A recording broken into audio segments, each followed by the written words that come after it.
Right-wing populists are not all made equal. All right-wing populists pretend to serve working people, but some do so to a far greater degree than others. To demonstrate this reality, I am going to compare the policies of three major right-wing populist politicians: Donald Trump from the USA, Nigel Farage from Britain, and Winston Peters from New Zealand. Donald Trump offers workers essentially nothing. His erratic protectionism does more damage than good by severely damaging the credibility of the USA as a trading partner. His anti-immigration policies are expensive and economically and socially destabilizing. He gives tax cuts for the wealthy, funded by cutting crucial services that benefit working people. He strips workers of their constitutional rights with his assault on free speech and the right to a trial. His attacks on democracy deprive the workers of one of the few avenues of influence that they possess.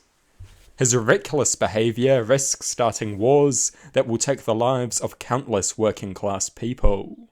There is virtually nothing pro-worker about Donald Trump. Nigel Farage from Britain represents a somewhat more pro-worker agenda. Major tax cuts for the working class. This includes targeted tax cuts for families and certain working class professions. The expansion of the tax-free threshold would also give the working class a massive tax cut. Nigel Farage is also not as authoritarian or militaristic, so that is a point in his favour. Nigel Farage, however, has opposed increasing the minimum wage. This is an unambiguously anti-worker policy. Then finally, we have Winston Peters. Winston Peters is by far the most pro-worker of the three. He's probably the only right-wing populist I have seen who is genuinely strongly pro-worker. He has campaigned on significant minimum wage increases. He forced the coalition to increase the minimum wage in spite of his coalition partners not wanting to. He has proposed significant tax cuts for the working class in the form of a tax-free threshold and tax bracket indexation. He has voted in support of Labour Party legislation, making it a crime to steal workers' wages when the other right-wing parties voted against it. Winston Peters does offer some good pro-worker policy. If he had total control of the government, working people would have substantially more money in their back pocket. They would get paid substantially more and taxed substantially less. And they would be free from the dangerous authoritarianism and militarism associated with Donald Trump.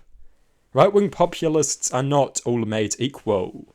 Some could not care less about working people, others do offer some good pro-worker policy, but none are as boldly or radically pro-worker as the socialist left.